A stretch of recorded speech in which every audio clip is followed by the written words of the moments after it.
What is JSP इन जावा। जावा में JSP क्या होता है? जेएसपी का लॉन्ग फॉर्म तो सबको पता है, बट एग्जैक्टली जेएसपी का यूज क्या है, जेएसपी का क्वेश्चन अगर इंटरव्यू में आपको पूछा तो आंसर कैसे देना है, इस वीडियो को आखिर तक देखो, आपको इसका आंसर पता चल जाएगा। तो देखो जेएसपी एग्जैक्टली है क्या। JSP stands for Java server pages. देखो जावा सर्वर पेजेस, क्यों इसका लॉन्ग फॉर्म ऐसे क्यों दिया है जावा सर्वर पेजेस? इसका रीजन क्या है गाइस? जावा के पेजेस मतलब क्या? जावा का एक क्लास होता है, उसमें हम जावा का कोड लिखते हैं, राइट? उस कोड को हम बोल सकते हैं कि नहीं जावा का कोड, या उस कोड से कुछ भी रिस्पॉन्स हमें मिले तो हम उसको क्या बोलते हैं? आउटपुट। तो रिस्पॉन्स एज अ पेज मिले तो एज अ पेज, तो उसे हम क्या बोलेंगे? जावा का पेज। ओके, और वो पेज जनरेट करने का काम जेएसपी कर सकता है। इसका मतलब ही है, इसका मतलब क्या, हम जेएसपी में जावा का कोड लिख सकते हैं और उससे एक पेज जनरेट होता है, उसे हम जावा का पेज बोल सकते हैं कि नहीं, राइट? और वो कैसा होगा? डायनामिक होगा। इसलिए JSP stand for Java server pages. Okay, और ये पेजेस सिर्फ जनरेट होंगे, बट कहाँ से? वो होंगे सर्वर से। ओके, अब सर्वर क्या होता है मैंने बताया था। सर्वर इज अ सॉफ्टवेयर और it is a remote machine, okay, जो हैंडल करती है क्लाइंट के रिक्वेस्ट और उन्हें रिस्पॉन्स भेज देती है। ओके, इसे हम सर्वर बोलते हैं। तो ये जो जेएसपी के पेजेस होंगे जिसमें जावा का कोड हम इम्बेड करेंगे और उससे एक पेज क्रिएट होगा जिसे हम जावा का पेज बोल सकते हैं या जावा का server page. Java server pages, server से वो पेजेस यानी रिस्पॉन्स आ जाएगा। Okay, that is what Java server pages. हम इसे अच्छी तरह समझते हैं। और भी देखो, JSP is a server side technology. जैसे servlet is also server side technology, वैसे ही JSP is also server side technology.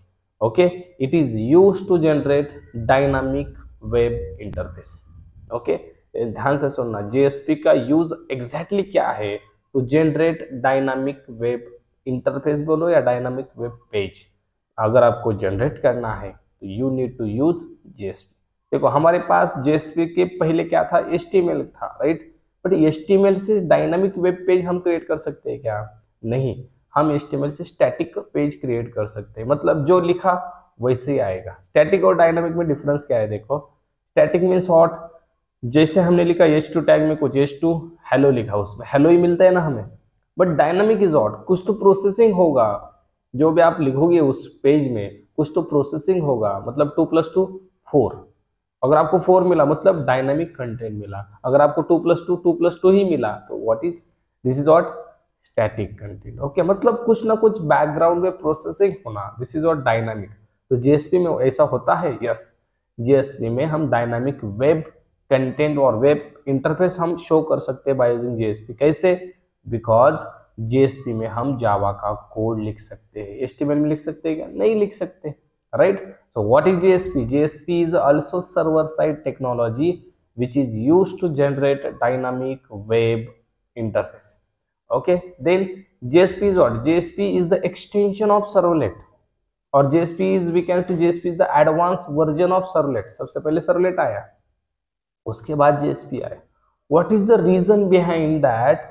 Why JSP is come into the market or why JSP is come into the picture? JSP क्यों develop हुआ, JSP क्यों invent हुआ, इसका reason क्या था? ध्यान से सुनना। Why JSP come into the market? Because to separatize backend code and front end code। Backend code को और फ्रंट एंड कोड को सेपरेट करने के लिए जेएसपी मार्केट में आया। मतलब इससे पहले बैकएंड और फ्रंट एंड एक ही में होता था क्या? यस। देखो, जब हम सर्वलेट यूज करते थे, सर्वलेट में क्या होता था?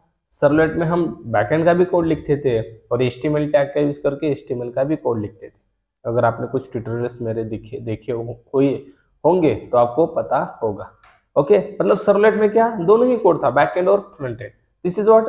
This is become a complex for developer. ये क्या बन जाता है? कॉम्प्लेक्स बन जाता है। अरे बैकएंड भी एक में, बैकएंड भी और फ्रंट एंड एक ही में है। This is what?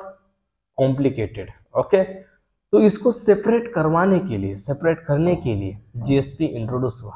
ओके, और जेएसपी ने क्या कहा? जेएसपी ने कहा सर्वलेट को, तो क्या अगर बैकएंड मतलब डेवलपर को कहा सर्वलेट यूज करो बैकएंड के लिए और फ्रंट एंड के लिए यूज करो जेएसपी। मतलब जेएसपी में हम क्या लिखेंगे, फ्रंट एंड लिखेंगे। आप बोलोगे फ्रंट एंड, बैक एंड लिख सकते हैं क्या? यस, जेएसपी ने बोला आपको अगर जरूरत है बैकएंड भी लिखना है तो आप लिख सकते हैं। ओके, मतलब we can embed Java code into the JSP also. How?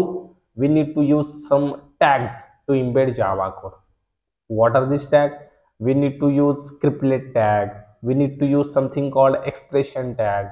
We need to use something called declaration tag. We need to use something called directive tags. ये टैग्स हमें यूज करने पड़ते हैं, तब हम जावा का कोड लिख सकते हैं। ओके, तो गाइज कंक्लूजन क्या है? JSP is also same as a servlet. JSP is a server side technology, but which is used to generate dynamic web page. Okay, and we can embed java code into the JSP is the advanced version of servlet जैसा ही है, but उसका advance version जो servlet में ना हो सका वो JSP में हो सकता है। ठीक है, JSP डायनामिक कंटेंट जनरेट करने के लिए हम JSP का यूज करते हैं, आपको इंटरव्यू में ऐसे बताना है। ठीक है, तो चलो गाइज हम रुकते हैं यहीं पर। आई होप आपको JSP क्या है एग्जैक्टली पता चल गया है। अगर पता चल गया होगा तो वीडियो को लाइक करना और चैनल को सब्सक्राइब कर देना। हम मिलेंगे नेक्स्ट वीडियो में नेक्स्ट क्वेश्चन के साथ, तब तक थैंक्स।